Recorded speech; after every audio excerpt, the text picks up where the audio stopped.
Shana Tova.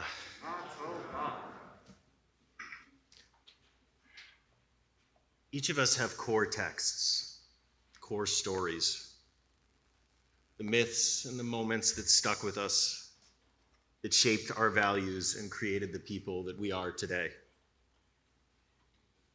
And so for those of you who know me well, or who knew me when I was a kid, it won't come as a surprise when I say that without question, for me, when I think of my core narratives, right next to the shelf in my mind marked Jewish is a shelf marked Star Trek.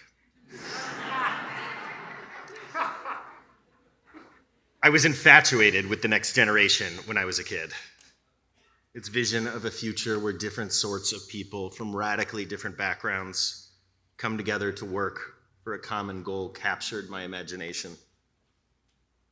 I still kind of think that I want to be Captain Picard when I grow up. And like when I die, I don't want to go to heaven, I want to go to Deep Space Nine.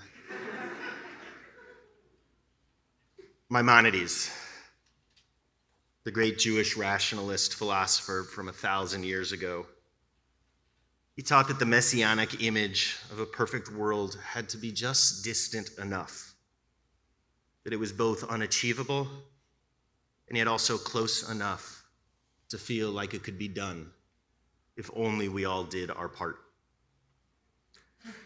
And to a real degree, in the ways that our childhood stories shape us, whether they are Torah or whether they are Trek, I have long hoped and prayed that in some small way, ours is a world that is working towards that sort of future, and that my life's work is a part of making it so. It's been hard to keep believing that, particularly these last half dozen years.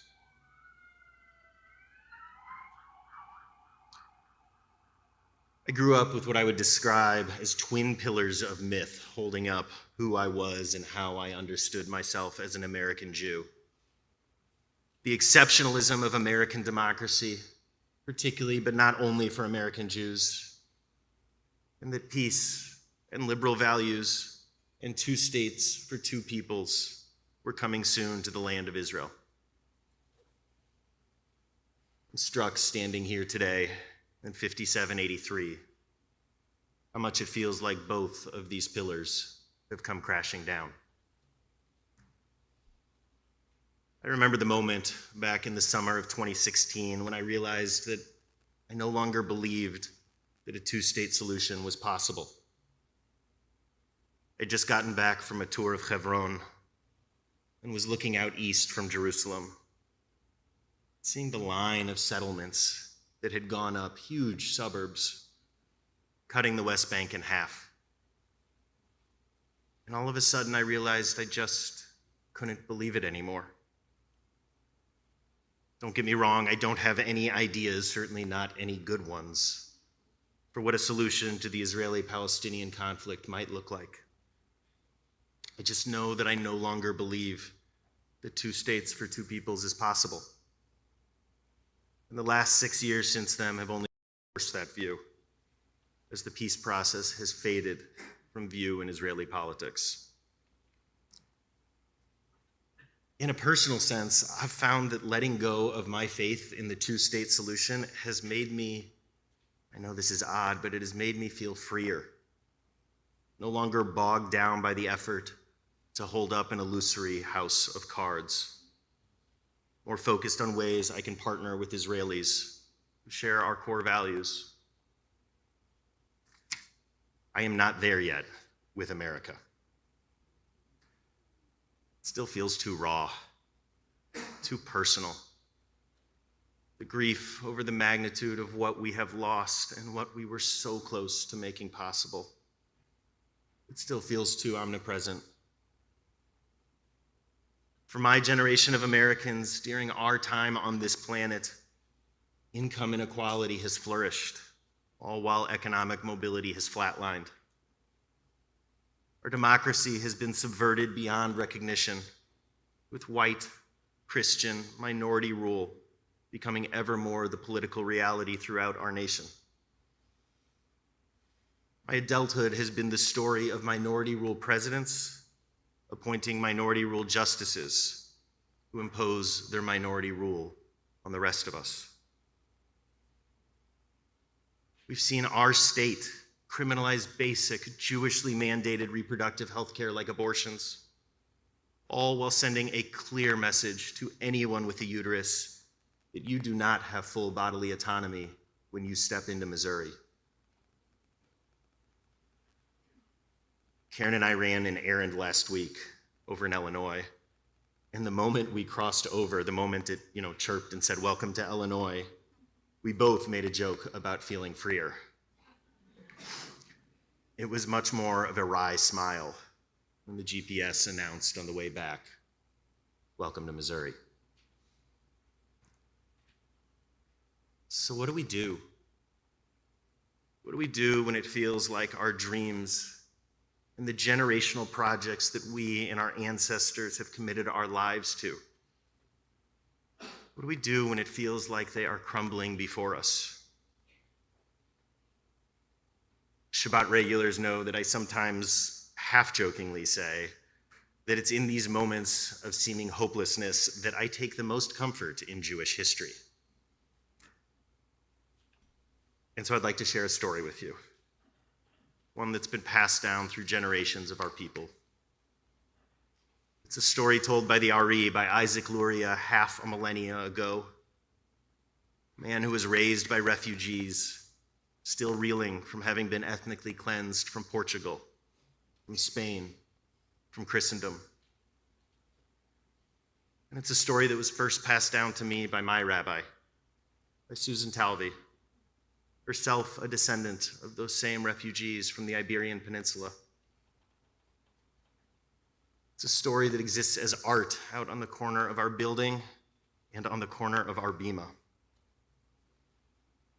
It's the story of Tikkun Olam, of the repair of the world.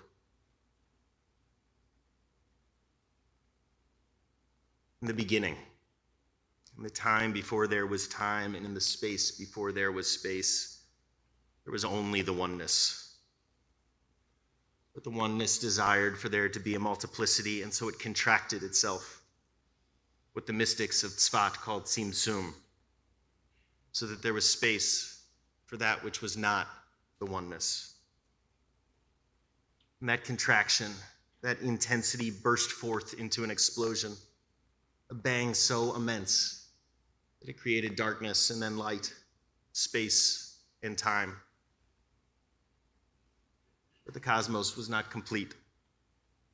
The destructive blast of creation had left broken shards that needed repairing, and sparks of divine light were left strewn throughout the world, waiting to be gathered in and refracted back out into the universe. So this brokenness, the brokenness of the world, is why we came to be. Why humans, Torah teaches, came to exist, so that we can continue the act of creation, so that we can be agents of repair and redemption. Or to say it differently and maybe a little less poetically, we are here to be God's subcontractors. My grandpa was a builder. I think part of what is so hard about this world that we live in, so difficult about our historical moment, is that we can feel so utterly helpless to control the waves and the currents that toss our lives around. Democracy is crumbling even though we vote. Illness and aging and loss surround our days even though we do all that we can to keep them at bay. COVID in so many ways made this worse. It showed us all too clearly how little control we have over some of the biggest parts of our lives. But I hope, COVID also taught us how much power we have when we stop focusing on the big picture and instead look at our little corner of reality. Because the truth is, We have so much more ability to impact the lives of those around us than we realize. We tend to think of power as being hierarchical. The president has the most, and then senators and the reps and the governors and the mayors and the generals and the plutocrats, and eventually us. But this is a view that masks our own agency and our own ability to be instruments of change in this world. When we stop, when we map out where we actually have power, I think we'll surprise ourselves. Because in the end, we have the most influence in the relationships where we are the most intimate. We have social power to ensure that the most vulnerable among us feel welcome at every table that we sit at. We have power to advocate for a living wage, for paid family leave, for health care coverage for those we employ and those below us in the org charts. We have the power to be constant and untiring advocates for the human dignity and the infinite human worth of those whose society pushes to the margins. We have the power to have the hardest conversations, the sorts of conversations no one else could have with those that we love the most. There are some among the mystics of our tradition who teach that each soul is created with a specific act of tikkun, of repair, that we are to spend our lives doing. And if we get it wrong, if we live this life like the world was made for us, rather than that we were made for the world, our souls, the potential of who we could have been, get sent back again and again and again, until we get it through our thick skulls that there is work to be done, and that we are the people we've been waiting for. Our tradition offers us an approach to living, an approach to meaning making, that says that the brokenness of the world doesn't liberate us, it obligates us. It's our very purpose in existing. A life where we recognize that we were created to bring repair to the world is a life where we see that we have far more power than we realize. Power at work, power if we sit on a board, power if we're a part of a union, power through our relationships, power to make sure that even in a broken world, that the human beings right in front of us are showered with dignity, when and where and how we can.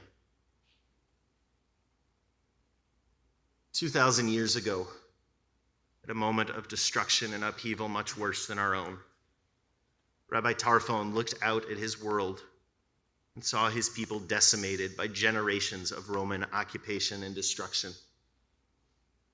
He saw justice subverted at every turn by a politics determined to bend people to its will. He lived in a reality where meaningful, substantive reform and change was only conceivable, if it was conceivable, as an endeavor of generations, never the work of a single lifetime. Yet despite the seeming impossibility of it all, Rabbi Tarfon's response to a broken world starving for dignity was to make us swear that no matter how hard the work, no matter how impossible it might seem to shift the currents of history, we must never stop trying. We are not obligated to complete the work, he said nearly 2,000 years ago. But how dare us even think for a moment about desisting from it? Yom Kippur is a day where we lean into our corporeality, where we stare death in the face and acknowledge that our days are limited. Like the angels, like the dead, we traditionally do not eat. We do not shower. We don't engage in relational intimacy. We even dress in the garments that we are to be laid to rest in. Yom Kippur is a dress rehearsal for our deaths, in the hope that it will change how we live our lives. And so, in this new year of 5783. May we see ourselves and our lives as having been created for a purpose. In a world where we can feel so powerless, may we repair the brokenness when and where and how we can. May we be agents of change and of dignity who unearth divine light, waiting to illuminate our world. Wherever we are, in school, in assisted living, in our jobs, in the carpool line, may we learn to open our eyes to the brokenness, see the scale of it not as permission for nihilism, but as a reminder that we have work to do. And may we, in moments of despair and apathy, may we remember the world is broken. That's why we're here. G'mar Chatima Tova. May we all be sealed into the book of life for a healing, joyful, and tikkun-filled 5783.